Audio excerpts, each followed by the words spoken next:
दिग्रसमध्ये आदिवासी बांधवांनी केला रास्ता रोको, तहसीलदारांना दिले निवेदन।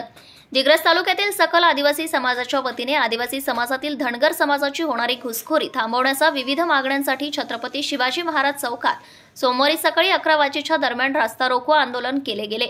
धनगर जाती आदिवासी नसून आदिवासींचे आरक्षण व सवलत धनगरांना देऊ नये, धनगर समाजाच्या अभ्यासासाठी नेमण्यात आलेल्या टाटा या समाजशास्त्र संस्थेचा अहवाल जाहीर करावा, अधिसंख्य पदामुळे रिक्त झालेल्या आदिवासींच्या 12,500 जागा तात्काळ भराव्यात आणि अनुसूचित जमाती अनुशेषाची 55,687 पदे तात्काळ भरण्यात यावी व आदिवासी पेसा 17 संवर्गातील पदभरती प्रक्रिया तातडीने राबवावी अशाचे निवेदन तहसीलदार दिग्रस यांच्या मार्फत महामहिम राज्यपाल, मुख्यमंत्री तसेच आदिवासी विकास मंत्र्यांना देण्यात आल्यानंतर आंदोलन मागे घेण्यात आले।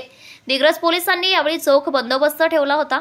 या आंदोलनावेळी तालुक्यातील आदिवासी विकास परिषद, बिरसा क्रांती दल, आदिवासी पॅन्थर संघटना, आदिवासी एकता परिषदेसह समाज बांधवांसह महिलाही मोठ्या संख्येने उपस्थित होते।